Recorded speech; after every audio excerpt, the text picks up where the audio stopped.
محدثاتها فإن كل محدثة بدعة وكل بدعة ضلالة وكل ضلالة في النار.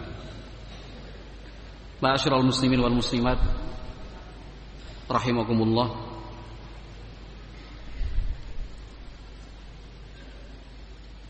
Tentunya yang menjadi harapan dan keinginan kita bersama adalah masing-masing kita menjadi sebab terbukanya pintu kebaikan dan menjadi sebab tertutup dan terkuncinya pintu-pintu keburukan. Nabi Muhammad SAW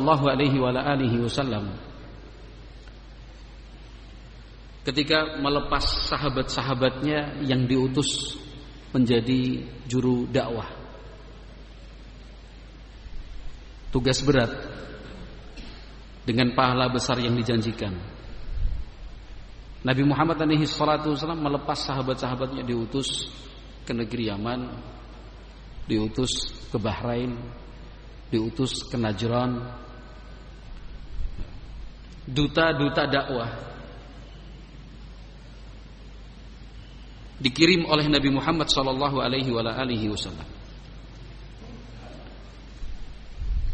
Dan beliau, yaitu Nabi Muhammad SAW, berpesan kepada sahabat-sahabatnya. Pesan ini juga berlaku untuk kita semua. Kata Nabi Muhammad SAW, yassiru wa la tu'assiru, basyiru wa la tunaffiru. Pesan yang selalu disampaikan oleh Nabi Muhammad SAW, yassiru wa la tu'assiru, mudahkan, jangan mempersulit. Wabasyiru wa la tunaffiru, sampaikan hal-hal yang menggembirakan, membuat orang itu tertarik. Jangan wala tunaffiru, jangan menjadi sebab orang lain lari dan benci dari agama ini. Tentunya dalam praktek dan melaksanakan pesan dari Nabi Muhammad SAW ini ada bingkai-bingkai syariat yang harus diperhatikan. Dalam menerapkannya, kita tidak diberi kebebasan semau kita dan sesuai dengan apa yang kita inginkan. Tetap ada aturan-aturan syariat yang harus diperhatikan. Di sini kita perlu ilmu yang cukup. Maka sedikit demi sedikit, dengan beriringnya waktu, kita harus berusaha untuk menambah kekuatan dan kemapanan ilmu. Nabi Muhammad SAW bersabda, yassiru wa la tu'assiru. Semuanya dibuat mudahlah, jangan dipersulit. Nah, semua dibuat mudah, jangan dipersulit. Selagi yang mudah itu dibenarkan oleh syariat, didukung oleh dalil dan dasar hukum yang kuat, ambil itu sebagai sebuah pilihan. Jangan kemudian mempersulit. Orang masuk Islam dengan penuh kesadaran, betul-betul tertarik dengan ajaran-ajaran yang dituntunkan oleh Nabi Muhammad SAW.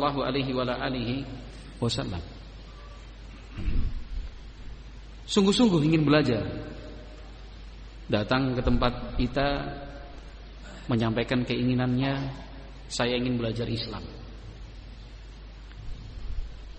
Saya sangat berharap ada waktu yang bisa diberikan khusus buat saya. Baru masuk Islam, hitungannya mungkin hari, minggu, atau bulan. Dalam kondisi yang seperti ini, ingat kembali pesan dari Nabi Muhammad sallallahu alaihi wasallam. Yassiru wala tu'assiru. Dipermudah, jangan dipersulit. Setelah melihat latar belakang dan sejarah orang ini yang dari agama Kristen masuk Islam, dipermudah ketika dia ingin belajar. Misal bentuk kemudahannya, oh insya Allah saya siap semampunya. Begitu. Saya siap semampunya. Bukan dengan menjawab, aduh mohon maaf saya nggak bisa. Nanti saya hubungkan dengan ustaz. Memang benar, tapi dalam situasi dan kondisi seperti ini tidak tepat seperti itu. Kenapa? Orang tersebut percaya dengan kita. Orang itu yang baru masuk Islam, baru saja masuk Islam, karena punya kedekatan dengan kita, dia lebih enjoy, lebih nyaman dengan kita. Jawab saja, ya insya Allah saya siap. Karena belum tentu ketika kita arahkan, oh jangan sama saya, sama A, B, C, sama Ustadz A, Ustadz B, Ustadz C. Belum tentu dia kemudian ya, bisa saja kemudian malah patah hati. Gimana sih pengen belajar Islam malah dipersulit? Ya insya Allah siap. Begitu. Waktunya kapan? Silahkan terserah. Bukan karena kita sok atau bergaya, tidak. Tapi kita melihat situasinya seperti ini. Toh kita sudah faham bahwa orang itu baru masuk Islam. Sehingga yang akan kita sampaikan, yang akan kita ajarkan, hal-hal yang sifatnya prinsip dasar, bukan sesuatu yang rumit, detail, rinci. Sambil nanti mengkondisikan untuk kemudian kita kenalkan dengan ustadz-ustadz kita, ustadz-ustadz ahlu sunnah, ustadz-ustadz salafin, kenalkan. Tapi paling tidak ketika pertama kali dia meminta, ya insyaallah, itu bentuk memudahkan dan tidak mempersulit. Yang kedua, kita tawarkan waktunya kapan. Saya ulangi kembali, ini bukan dalam rangka sok atau gaya, enggak. Nah, waktunya kapan terserah, monggo. Pagi, siang, sore, malam. Toh yang dia harapkan bukan sehari full, satu kelas penuh seperti pendidikan-pendidikan yang formal berjalannya. Nah, waktunya kapan? Monggo silahkan. Ini mempermudah, tidak mempersulit. Contoh yang mempersulit itu apa? Ketika kita mengatakan, ya saya siap, tapi bisanya cuma sore jam 4. Ini sudah mempersulit namanya. Tapi permudah. Tawar-menawar, yang pertama kali menawar siapa? Menawarkan siapa? Kita. Monggo, waktunya kapan?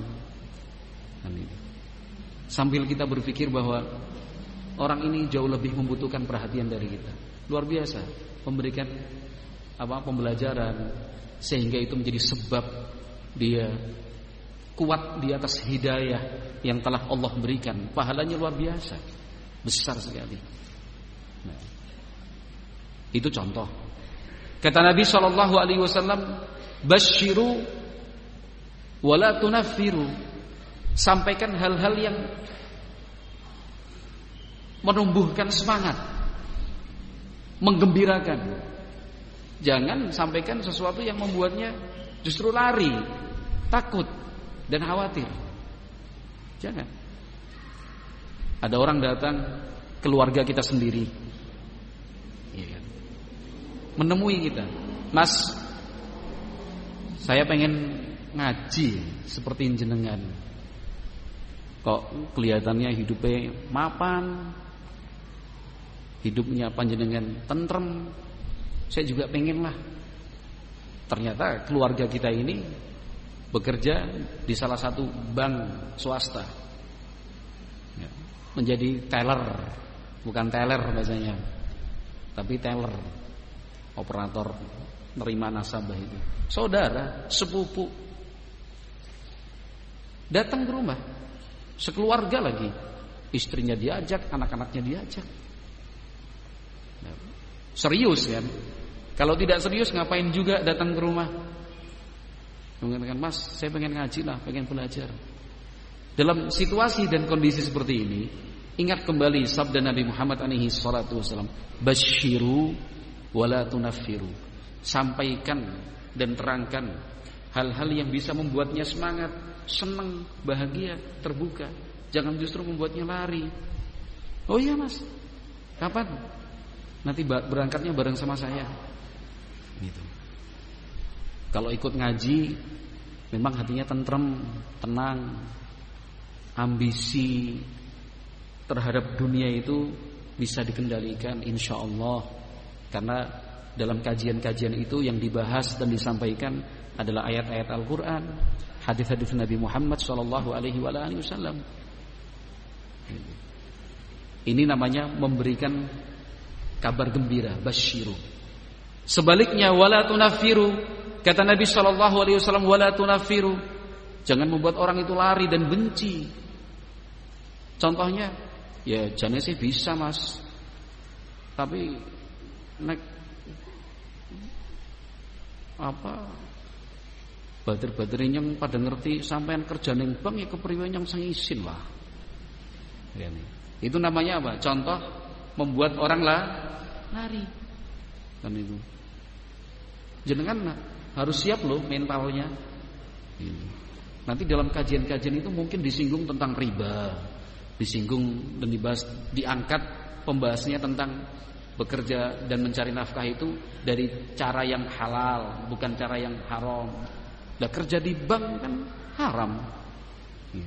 Lah baru pertama kali datang udah digitukan. Ya, baru pertama kali datang sudah digitukan. Ini namanya apa? Yunaffir, membuat orang lain itu lari. Membuat orang lain itu lari. Nah, contoh nyata dan ini sering sekali terjadi. Nah, bahkan sampai pada tingkatan yang sangat menyedihkan. Nah, tetangga, contoh seorang muslimah, seorang ibu-ibu lah, ibu rumah tangga, tertarik untuk mengikuti pengajian taklim yang diselenggarakan oleh ahlu sunnah. Seperti keumuman orang menghadiri majlis ilmu pengajian itu berhias dan bersolek. Tidak terkecuali ibu ini, tetangga kita. Ini ada pengajian di Masjid Agung Purbalingga. Sekali-kali melulah, ayo ikut. Gitu. Karena masih belum tahu ilmunya, baru edisi perdana, ya kan? Akhirnya bingung milih jilbab, milih lipstik, milih tas yang dipakai yang mana ini. Berangkat bareng, ternyata warna bajunya ngejreng. Ibu-ibu muslimah pakai lipstik, pakai parfum. Mau diapakan? Mau diusir? Enggak boleh. Siapa yang nulis di pamflet dan pengumuman dibuka untuk umum? Yang mengundang siapa? Panitia kan? Ditulis dibuka untuk umum. Pengajiannya umum kok. Tetangga kita ini kan enggak ngerti. Bahkan merasa percaya diri. Ngaji kok. Bersolek udah. Mandi pakai wewangian, bedak, lipstik, kemudian penebal bulu alis, alis mata, warna jilbabnya ngejreng, tasnya ini, berangkat. Sampai di lokasi pengajian di lantai 2 Masjid Agung Purbalingga, duduk ikut pengajian, tapi sekian puluh pasang mata memperhatikan ibu tersebut. Memperhatikannya dengan sinis, kan itu. Bahkan ditambahin dengan bisik-bisik, kan itu. Ngaji kok kayak gitu, sana ngaji kok kayak gitu. Apa itu? Anak-anak saking lugunya tanya sama uminya, "Mi, kalau baju seperti itu kan penghuni neraka ya, Mi ya?" Penghuni neraka. Karena ada kejadiannya loh Mas seperti itu. Ada, tapi bukan anak-anak, udah gede malah bilang nggak boleh Bu, itu penghuni neraka namanya. Nggak boleh. Siapa yang bisa memastikan si A, si B, si C itu termasuk penghuni neraka dan penghuni surga? Hanya Allah Subhanahu wa taala yang memastikannya. Dan Nabi Muhammad alaihi salatu wasallam itu pun dengan wahyu dari Allah Subhanahu wa taala. Ini contoh membuat orang lain itu lari. Yang tadi semangat pulang nangis di depan suaminya. Ngapain nangis? Dibilang penghuni neraka. Gitu. Pengen ngaji, apik-apik wis dandan malah disikapi. Masya Allah. Nyata saudaraku yang seperti ini terjadi. Nah, mestinya disambutlah dengan baik, dengan hangat kan ini. Mestinya kita maklum. Ini mungkin orang baru. Bukan mungkin orang baru nih dideketin. Ibu dari mana?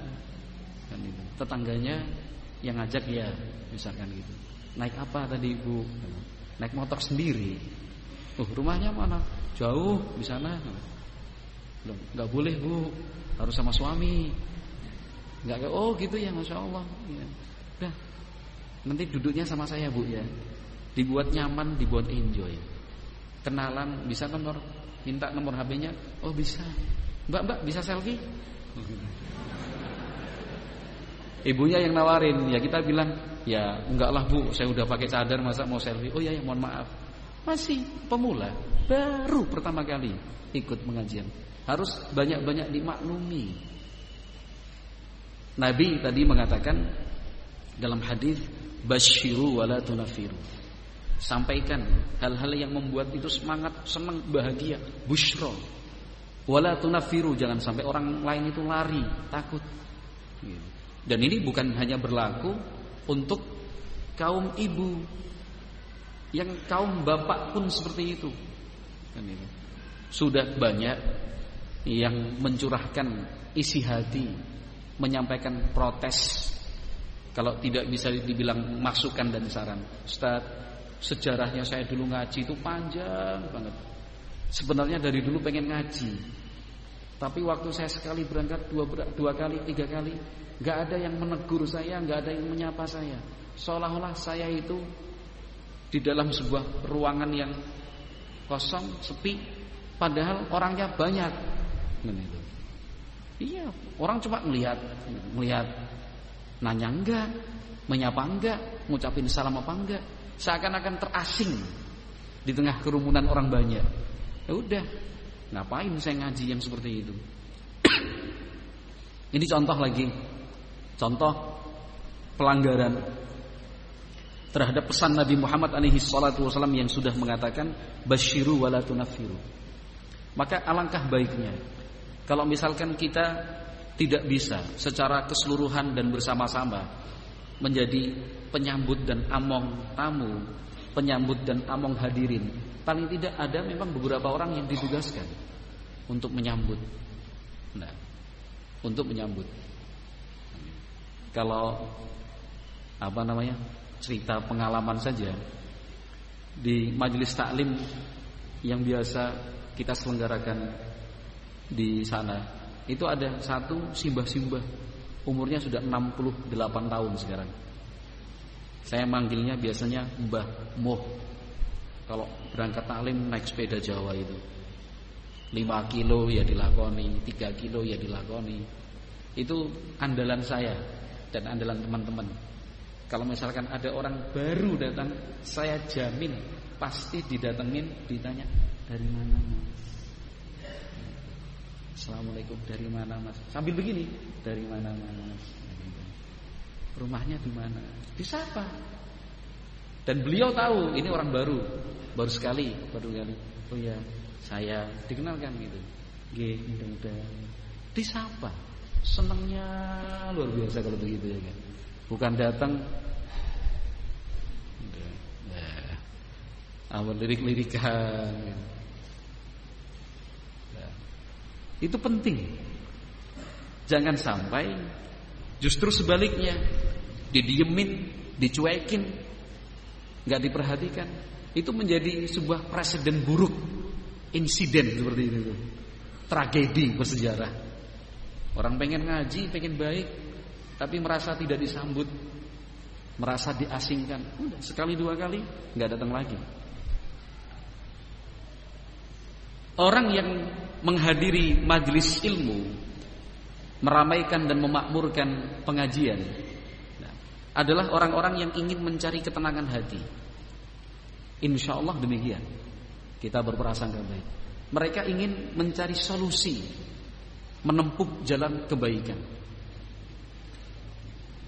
Ketika hadir di sebuah majelis, kanan kirinya menyambut hangat luar biasa. Jangan coba lihat kanan kiri, saling kenal apa enggak? Ada yang enggak saling kenal kanan kiri? Lihat belakangnya, siapa ya? Antum siapa? Lah antum sih siapa? Bayangkan kalau kita hadir di satu majelis seperti ini, duduk, ya kan, sambil menunggu kita, gimana mas? Kabarnya mas? Bagus. Sudah kenal? Belum kenal? Kenalan mas. Dari mana asalnya? Oh, ternyata walah kamu adik kelasku loh, di SMP 1 pada Marah misalkan. Iya mas, tahun berapa mas? Kerja di mana? Masjid. Aja ngomong bisnis, nanti aja di luar. Yes. Tukeran HP, tukeran nomor HP. Jangan tukeran HP. Tukeran nomor HP ya. Kontak-kontakan mas ya? Iya. Sebelah kiri, depan, kanan, belakang. Kan luar biasa, bukan diem-dieman gini. Udah tahu sebelah kanannya nggak kenal, diem aja. Udah tahu sebelah kirinya nggak kenal, diem aja. Kalau tidak kenal, sapa. Tidak kenal, tanya. Kan begitu, sehingga suasana ukhuwah itu terasa. Ketika ada orang pertama kali datang, langsung berkesan di dalam hati. Positif sekali. Pulang cerita ke rumahnya, wah, hari ini saya punya sedulur tambah dalam 1 jam langsung 100 orang. Kok bisa? Iya, itu sedulur saya semua itu. Dan itu saya datang disambut kayak pejabat aja kan itu. Mas. Wah, luar biasa. Kan itu. Besok ada pengajian, kapan lagi mas? Ikut. Itu kunci untuk membuka pintu-pintu kebaikan. Jangan sebaliknya, justru menutup pintu-pintu kebaikan. Nah, among tamu bukan hanya ketika kita mengundang pejabat. Among tamu bukan hanya dimasukkan dalam struktur kepanitiaan ketika takmir masjid diundang. Ya, among tamu harus selalu masuk dalam struktur kepengurusan, struktur kepanitiaan. Kok pakai among tamu? Emang ngundang bupati? Enggak. Among tamu. Ngundang Kapolres? Enggak juga. Terus ngapain pakai among tamu? Iya, karena semua yang hadir adalah tamu. Kita yang mengundang.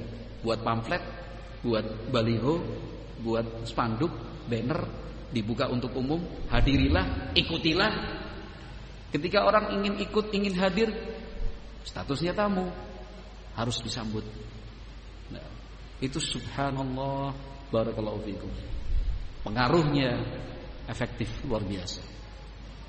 Nah, ma'asyiral muslimin wal muslimat rahimani wa rahimakumullah.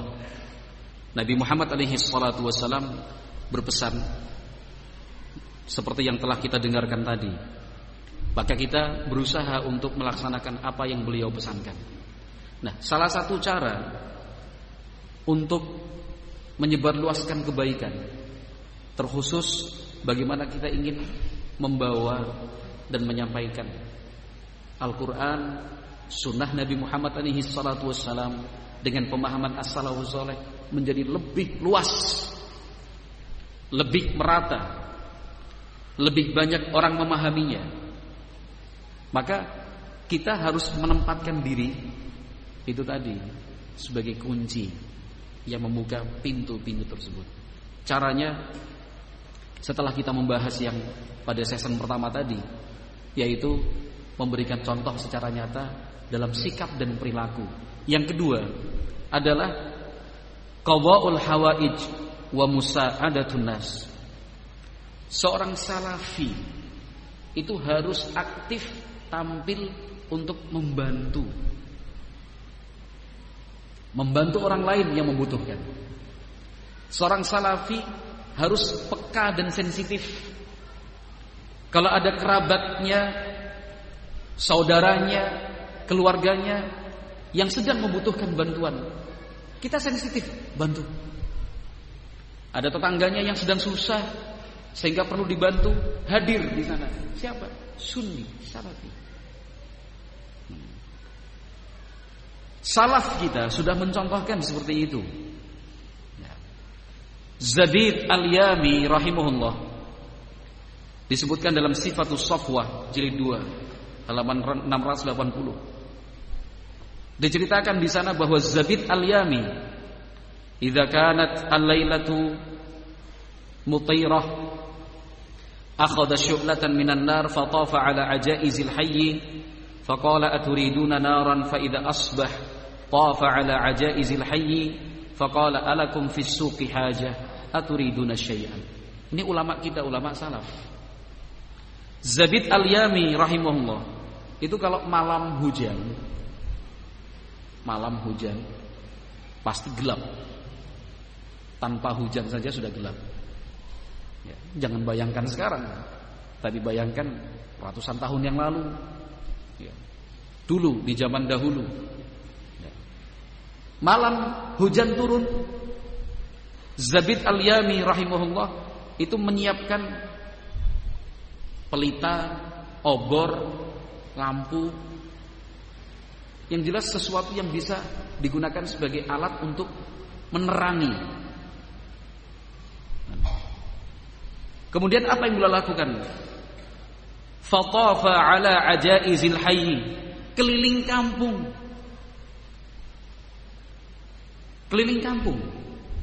Ke rumah orang-orang jompo yang sudah tua, yang sudah lanjut usia, sepuh. Sambil membawa api tadi, pakai payung seadanya keliling. Menawarkan aturiduna naran, perlu api, perlu obor, perlu lampu, perlu cahaya. Kalau sekarang perlu lilin, perlu senter. Fa idza asbah, pagi harinya, qafa ala ajaizil hayy, Zabid Al-Yami keliling lagi di kampungnya. Yang disasar dan yang didatengin, dikunjungin itu rumah orang-orang yang sudah tua. Apa yang beliau lakukan? Memberikan penawaran bantuan. Kata Zabid Al-Yami, alakum fis suqi hajah, ada keperluan di pasar enggak? Aturiduna syai'an, ada perlu sesuatu di pasar, biar saya yang membelikan. Yang ditawarin siapa? Orang-orang tua. Karena malamnya hujan, paginya becek, air tergenang, iya kan? Jalan menjadi licin. Bagi orang yang sudah tua, sepuh, jompo, hal itu tentunya sangat menyulitkan. Maka Zabid Al-Yami menawarkan diri, ada yang bisa saya bantu? Itu salaf kita. Salaf kita. Sebelum orang lain meminta, sudah memberikan tawaran bantuan dalam batas kemampuan kita. Nah, justru ini adalah sikap yang terbaik. Sahabat Abdullah bin Abbas radhiyallahu anhuma itu mengatakan, inna afdhalal 'atiyah ma a'taita ar-rajula qabla al-mas'alah.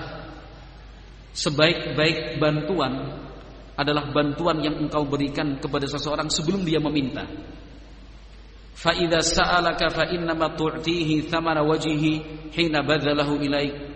Kalau misalkan engkau membantu seseorang karena dia meminta bantuan, karena dia yang meminta bantuan, itu bantuan yang engkau berikan itu hanya karena menghargai permintaannya, untuk mengimbangi. Tapi ada yang lebih baik dari itu. Sebelum dia meminta, kita yang berikan tawaran. Tapi sungguh-sungguh ketika kita memberikan tawaran itu, saat mengatakan ada yang bisa saya bantu, ada yang bisa saya lakukan, bukan manis di bibir.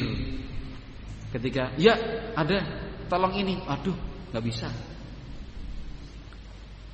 Nah, betul-betul serius. Asalkan kita juga sungguh-sungguh serius, orang lain nggak akan mempermainkan kita, kan itu. Ada yang bisa saya bantu? Bisa. Ngapain? Tuh, karpet saya di rumah itu kotor, tolong dicuciin. Nggak mungkin begitu kan. Kenapa? Karena kita sungguh-sungguh, serius, tulus. Tapi kalau kita tidak sungguh-sungguh, mungkin saja orang lain akan mempermainkan kita. Tawarkan, apa yang bisa saya bantu? Apa yang bisa saya lakukan? Nah, ketika hal ini menjadi sifat akhlak yang melekat pada diri kita, insya Allah pintu-pintu kebaikan itu akan terbuka. Ya, kita mulai dari keluarga sendiri. Seorang suami menawarkan kepada istrinya, ada yang bisa saya bantu nggak hari ini? Ada yang bisa saya lakukan pagi ini? Seorang istri juga seperti itu. Justru itu adalah kewajibannya. Mas, apa yang bisa saya lakukan sekarang? Anak juga kita tawarkan. Le, Nduk, apa yang bisa saya lakukan? Apa yang bisa Abi lakukan? Tawarkan. Itu mulai dari lingkup yang paling kecil. Bukan justru sebaliknya. Ketika anak meminta, halah, sana sama umimu. Nanti giliran, Mik, tolong Mik, sama abimu sana, Umi lagi sibuk di dapur ini. Tiba-tiba udah hilang kemana? Anaknya yang embuh lah. Ternyata main, ketemu dengan teman-temannya yang jelek, lingkungan yang buruk. Kenapa? Karena merasa diperhatikan. Abinya nggak memperhatikan, uminya nggak memperhatikan, lari dia meninggalkan rumah. Nggak nyaman dengan abi dan uminya. Secapek-capeknya orang tua, jangan kecewakan hati anaknya. Apalagi ketika anak sudah berharap, berucap, sudah mengatakan, Dik, Mik, tolong, ada PR matematika. Alah, abimu dari dulu matematika mesti jeblok terus. Ya jangan gitu dong. Pelajaran anak apa sih, paling tambah-tambahan, kurang-kurangan, bagi-bagian, kali-kalian.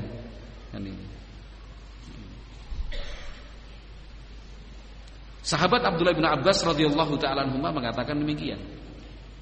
Sebelum orang lain itu meminta bantuan, kita yang menawarkan dalam batas kemampuan kita. Al-Imam Muhammad bin Wasi' rahimahullah, seorang ulama dari kalangan tabi'in, Muhammad bin Wasi', beliau mengatakan, ma radattu ahadan inda hajatin aqdiru ala qada'iha walau kana fiha dhahabu mali. Beliau mengatakan, saya tidak pernah menolak seseorang yang meminta bantuan selama saya mampu memenuhi dan melakukannya, walau kana fiha dhahabu mali, walaupun konsekuensinya uangku saya gunakan sendiri. Ada orang minta bantuan, ditolong. Ditolong. Walaupun resiko, capek, waktu kita tersita, tenaga kita terkuras, tapi semangatnya untuk membantu luar biasa. Al-Imam Muhammad bin Wasi' rahimahullahu ta'ala. Al-Imam Tawus Al-Yamani, seorang ulama dari kalangan tabi'in juga, beliau mengatakan, idza an'ama Allahu 'ala 'abdin ni'matan thumma ja'ala ilaihi hawaijan nas fa in ihtamala wa sabar wa illa 'arrada tilka ni'mata lizzawal. Nasihat dari ulama. Al-Imam Tawus mengatakan, apabila Allah melimpahkan nikmat untuk seorang hamba, kemudian Allah Subhanahu wa ta'ala menentukan beberapa orang memohon bantuan kepada orang tersebut, fa in ihtamala wa sabar, kalau dia siap, sabar dan mau membantu, pahalanya besar dan itulah yang terbaik. Kalau misalkan dia tidak mau membantu padahal mampu, kata Imam Tawus rahimahullah, arrada tilka ni'mata lizzawal, itu artinya memposisikan nikmat yang Allah berikan tersebut untuk hilang. Saya berikan contoh. Ada di antara kita punya kemampuan untuk mengajarkan kitab Durusul Lughah jilid 1. Kenapa? Berkali-kali dia lulus Durus Lughah jilid 1. Berkali-kali. Kenapa tidak lanjut ke Durus Lughah jilid 2? Karena nggak ada yang ngajar. Lulus jilid 1, balik lagi jilid 1. Lulus jilid 1, balik lagi jilid 1. Nah, itu kan nikmat. Nikmat yang Allah berikan. Bisa mempelajari sampai selesai kitab Durus Lughah, kitab bahasa Arab. Ada orang datang, "Mas, aku diajari bahasa Arab lah, Durus Lughah." Orang bisa lah. Allah Subhanahu wa taala memberi nikmat untuknya pernah mempelajari bahkan berkali-kali sebuah kitab bahasa Arab. Kemudian Allah Subhanahu wa taala memudahkan untuknya. Ada orang datang menemuinya meminta, "Tolong ajari saya." Fa in ihtamala wa sabar.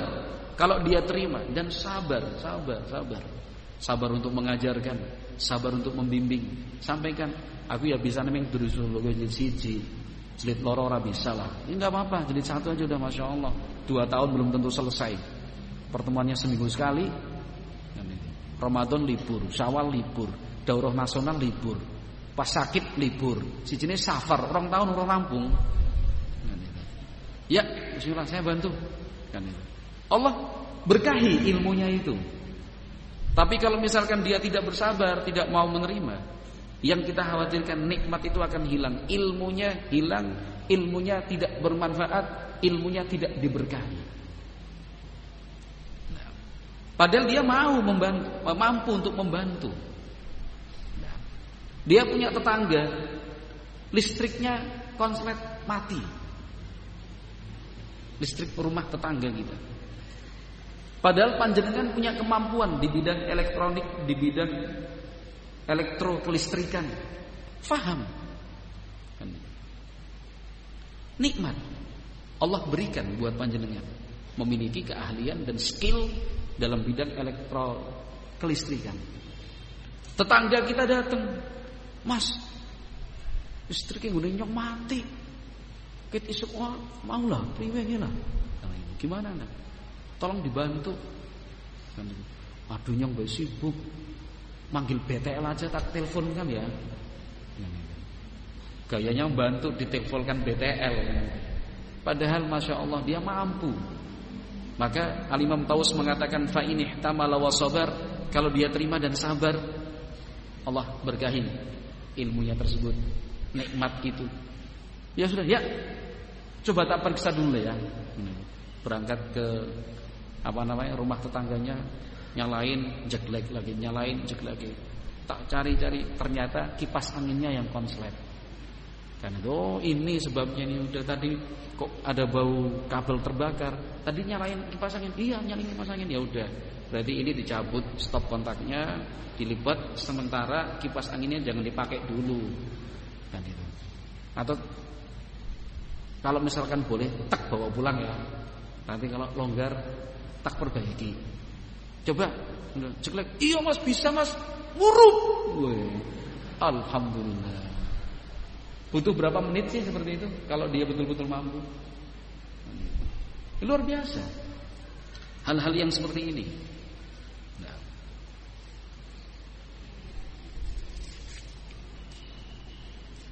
Para ulama kita dulu di zaman salaf, ulama salaf, semangat mereka untuk membantu itu tinggi sekali. Al-Imam Al-Hasan Al-Basri rahimahullah, beliau mengatakan, "Mashyuka fi hajati akhikal muslim khairun laka min hajjatin ba'da hajjah." Kata Al-Hasan Al-Basri rahimahullah, engkau berjalan untuk membantu keperluan saudaramu muslim, pahalanya lebih baik dibandingkan berhaji yang statusnya sunnah, hajjatin ba'da hajjatin. Bukan haji yang wajib, rukun Islam yang kelima, yang baru pertama dia kerjakan, bukan, tapi dia sudah pernah haji sekali, 2 kali. Yang ketiga mau berangkat haji, ternyata ada keluarganya yang minta bantuan sesuatu. Al-Hasan Al-Basri sampai mengatakan lebih baik membantu saudaramu. Nah, karena pahalanya besar sekali. Nah, kalau berhaji, kebaikan yang merasakan adalah kita sendiri yang melaksanakan haji. Tapi kalau kita membantu orang lain, Nabi Muhammad SAW bersabda, "Wallahu fi aunil abdi ma kana al-abdu fi auni akhi." Allah akan terus membantu dan menolong seorang hamba selama dia mau membantu dan menolong saudaranya. Hadis Nabi SAW ini menjadi spirit, menjadi semangat, menjadi penyemangat untuk para ulama kita membantu dan menolong orang lain, saudara-saudaranya. Nah, Al-Imam Tawus rahimahullah yang kita ceritakan di depan tadi, itu pernah membatalkan rencana berhaji dikarenakan merawat teman dekatnya yang sedang sakit parah. Sakit parah temannya. Nah, tapi Al-Imam Tawus rahimahullah lebih memilih merawat temannya tadi. Nah, kenapa? Ya karena pertama, haji yang akan beliau laksanakan itu bukan haji yang wajib statusnya dan hukumnya sunnah. Nah, kemudian beliau rahimahullahu taala mendapatkan spirit dan semangat dari hadis Nabi SAW tadi. Apalagi hadis-hadis yang lain, man nafasa an mu'minin kurbatan min kurabid dunya nafasallahu anhu kurbatan min kurabi yaumil qiyamah. Barang siapa yang membantu saudaranya terbebas dari kesulitan di dunia, dari sekian banyak kesulitan yang dia hadapi, Allah akan memberikan untuknya kelonggaran dan jalan keluar dari kesulitan hari kiamat. Itu semangat sekali untuk membantu. Nah, ini pesan dan nasihat dari ulama salaf kita. Ma'asyiral muslimin wal muslimat rahimakumullah. Sekarang aplikasinya itu bagaimana? Penerapannya. Apakah hal-hal seperti ini itu hanya kita terapkan di kalangan salafi aja gitu? Tidak. Hal-hal seperti ini kita terapkan di tengah-tengah masyarakat kita, muslimin. Nah, selama tidak ada pelanggaran syar'inya di sana, selama diizinkan dan diperbolehkan oleh agama, aktif membantu. Tetangganya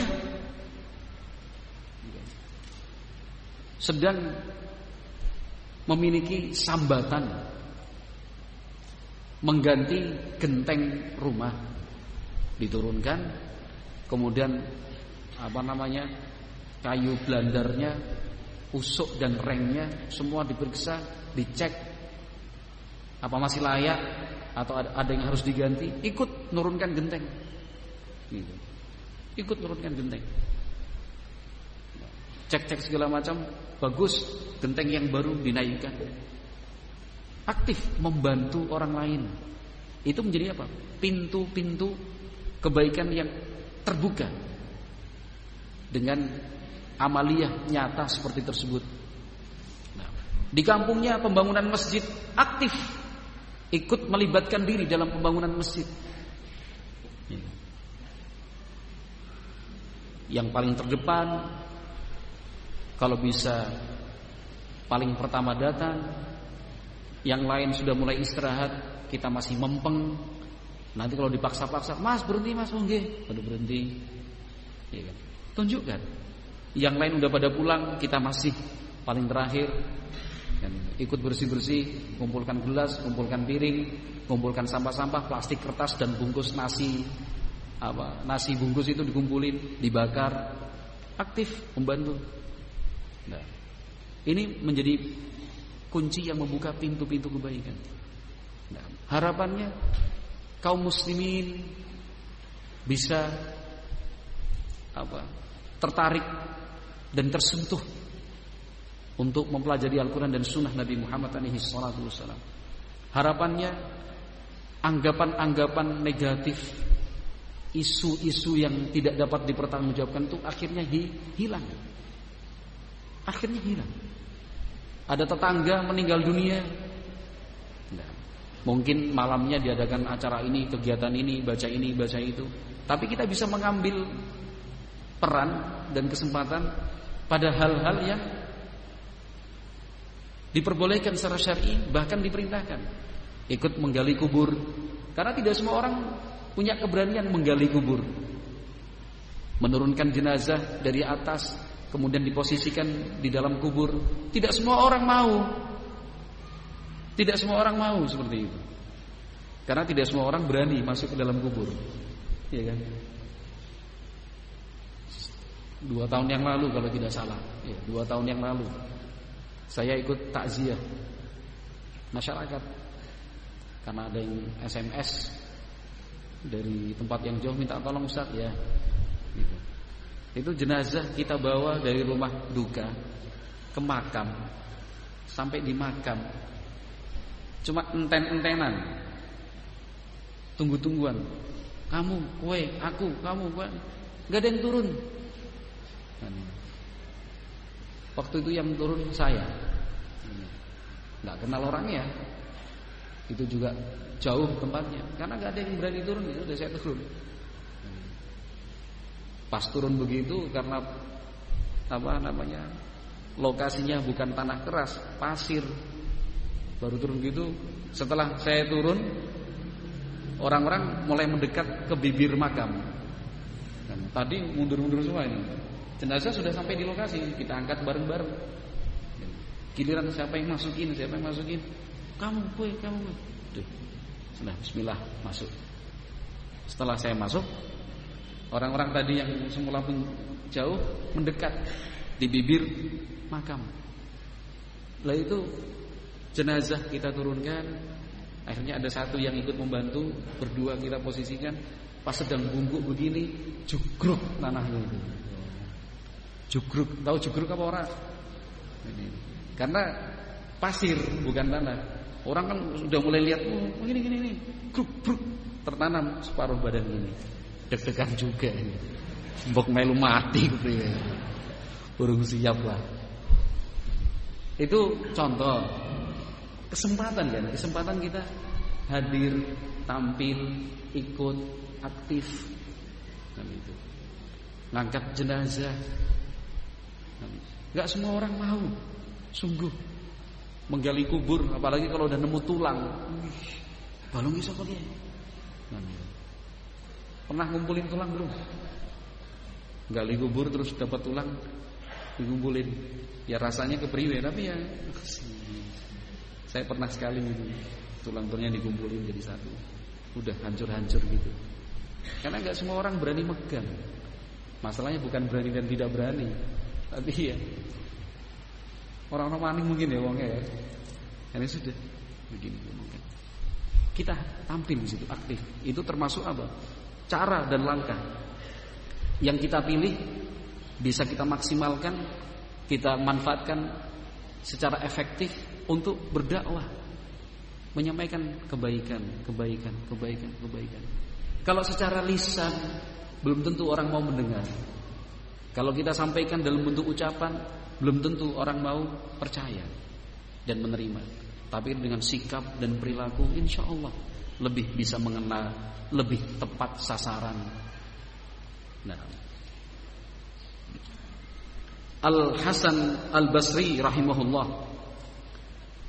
beliau mengatakan, la an aqdiya li akhin li hajatan ahabbu ilayya min an a'takifa syahrain. Kata Al-Hasan Al-Basri rahimahullah, sungguh saya membantu seorang saudara, seorang muslim, untuk menyelesaikan urusannya, lebih saya pilih dibandingkan iktikaf selama 2 bulan berturut-turut. Karena apa? Iktikaf manfaatnya untuk diri sendiri, tapi kalau membantu saudaranya luar biasa. Nah, yang merasakan manfaatnya bukan diri sendiri, tapi sekian banyak orang ikut merasakan manfaatnya. Nah, ini penting untuk kita pahami, karena kita perlu contoh-contoh konkret dalam kehidupan sehari-hari untuk menjadi apa? Kunci guna membuka pintu-pintu kebaikan itu seperti apa? Jangan sebaliknya.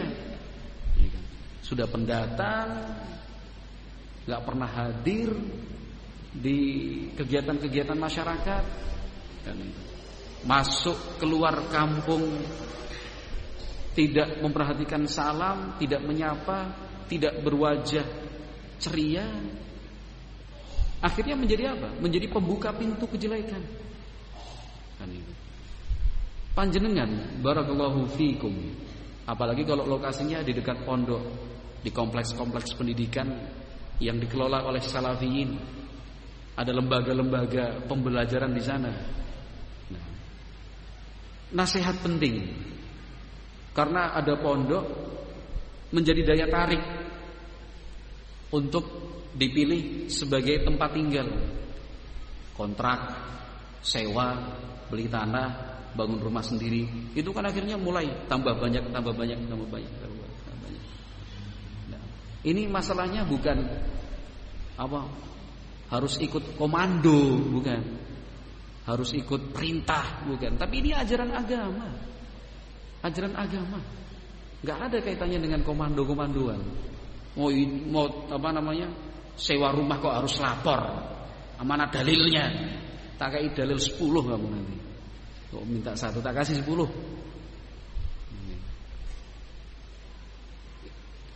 Datang kontrak rumah kan, sewa rumah, cari kontrakan, dapat Anda itu dinilai orang sebagai apa?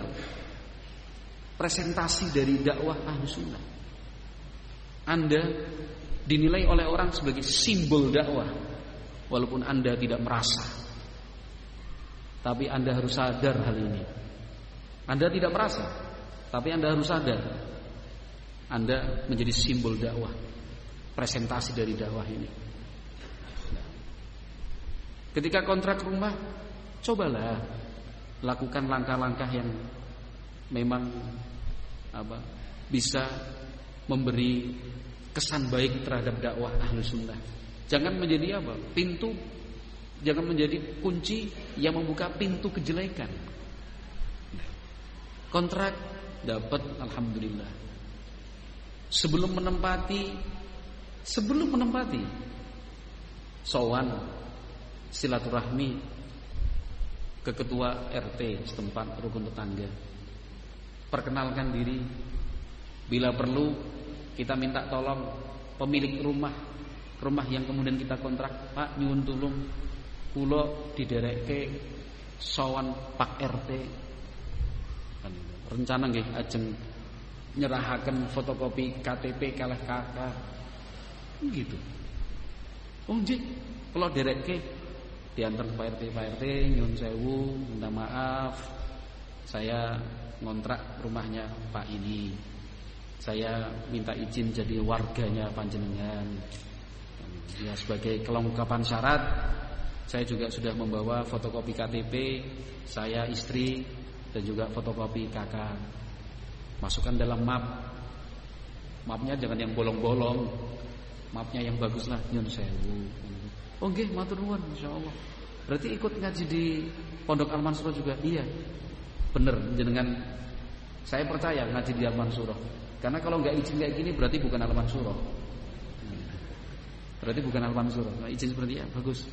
Ya, saya minta tolong nanti tetangga-tetangga dikenal berkenalan. Oh gitu, siap. Sebelum pindah ke kontrakan itu, sowan dulu ke tetangga, kanan, kiri, muka, belakang. Sampaikan terus terang, mohon maaf saya mau kontrak di rumah sebelah. Nama saya ini aslinya dari sini, saya kerja di sini.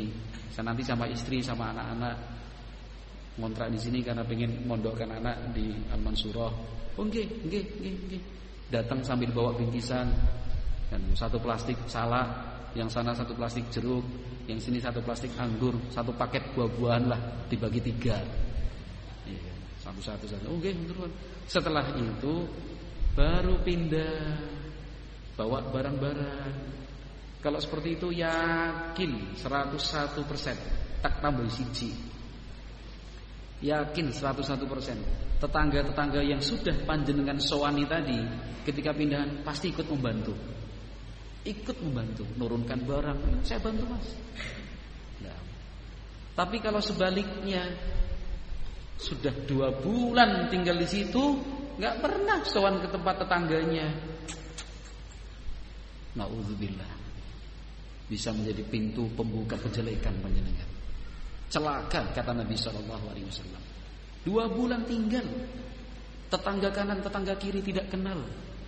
RT-nya siapa, jenenge orang di situ, tidak mau bersosialisasi, tidak mau bermasyarakat, diem-dieman tanpa identitas, kan itu. Seperti itu. Dan siapapun dari kita yang ingin tinggal di lingkungan pondok, perhatikan hal-hal seperti ini. Setelah pindah semua segala macam, ya kan, ajak anak, ajak istri berkunjung ke rumah tetangga. Istri baru masuk ke dalam rumah, bertemu dengan istri tetangga, kita yang ngobrol sama tetangga, anak-anak juga dikenalkan, ini anak saya ada 2 Pak, ini kelas 3, ini kelas 5, semuanya di Al-Mansurah. Insyaallah lucu-lucu anaknya. Iya lucu, masih kecil kok. Tetangga semua di tetangga, kan luar biasa. Masuk keluar kampung, salam, tahu nama-nama tetangganya. Setelah salam panggil namanya, Assalamualaikum Pak Ngatijo, Assalamualaikum Pak Margono, Assalamualaikum Mbah Susilo. Ya, gitu. Nah, kan luar biasa seperti itu. Tapi kalau keluar masuk, udah pulangnya malam terus, kan itu. Pulangnya jam 9, kan itu. Baru masuk di gang naik motor. Tetangga nggak ada yang kenal, orang baru, pulangnya malam terus. Padahal taklim di pondok.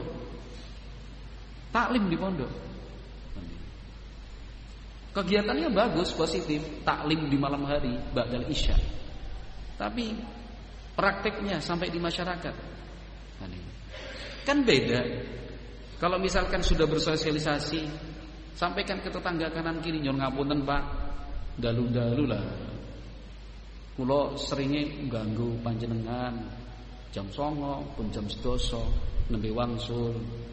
Kalau niku ngaji ngaos teng Pondok Al-Mansuro, derek program bahasa Arab lah, dari program baca Al-Quran.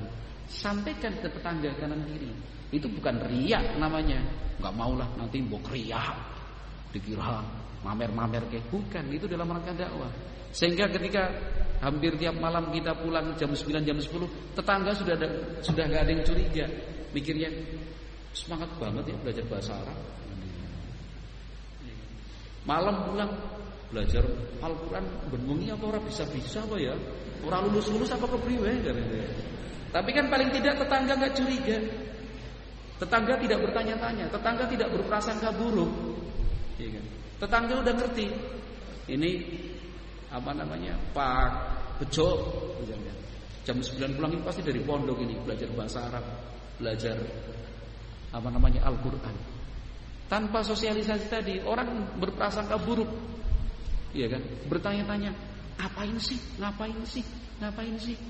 Pulang malam, berangkat pagi, nggak kenal siapa namanya, dan itu dicari sama temennya, namanya Abu siapa, gitu. Namanya Abu siapa? Ya kenalkan sama tetangga, Pak, nama saya di KTP ini loh, Bejo Santoso. Ini nama asli saya di KTP. Tapi kalau teman-teman saya biasanya manggilnya Abu Said. Abu Said panggilnya. Jadi kalau ada orang nyari di sini Abu Said, ya pulo Bejo. Nek panjenengan ya nderek mau manggil saya Bejo, ya saya seneng. Wong itu nama pemberian orang tua saya. Mau dipanggil Toso juga boleh, dari Santoso. Yang penting jangan dipanggil Santo, dikiranya makhluk suci. Santo kan orang suci di kalangan orang Katolik kan gitu. Jangan dipanggil Santo lah. Toso boleh lah. Bejo ya mangga boleh. Lah seperti itu. Jangan sampai ada kiriman paket diarahkan ke Bejo Santoso. Alamatnya Pak, kenal dengan Bejo Santoso? Oh enggak ada alamatnya. Bukan. Ini alamatnya. Oh itu namanya Abu Said, bukan Bejo. Salah sendiri. Kenapa tidak memperkenalkan diri? Kenapa tidak memperkenalkan diri? Itu penting sekali. Jangan dianggap remeh. Itu pengaruhnya luar biasa. Pengaruhnya luar biasa. Kalau ada 50 kakak tinggal di sekitar lingkungan pondok dengan pola dan sikap yang sama seperti yang saya gambarkan sedikit tadi, ya, bersosialisasi, bermasyarakat dengan baik dalam batasan-batasan syar'i, luar biasa. Ketika ada isu menerpa, ada tuduhan ini dan itu, tim datang meneliti, masyarakat enggak, orangnya baik-baik semua, kita kenal, bukan orang asing mereka. Nah, itu contoh yang harus kita perhatikan dalam kehidupan sehari-hari. Kenapa? Karena kita membawa nama dakwah. Kalau kita buruk, yang salah adalah kita menjadi pihak yang ikut membuat nama dakwah menjadi buruk. Kalau kita baik, itu adalah karunia dari Allah Subhanahu wa taala. Itu adalah taufik dari Allah Jalla wa ala. Maka ma'asyiral muslimin wal muslimat rahimani wa rahimakumullah, hal-hal yang sudah kita sebutkan tadi mudah-mudahan bermanfaat dan semoga Allah Subhanahu wa taala senantiasa memberikan rahmat dan hidayahnya untuk kita semua. Allahumma amin.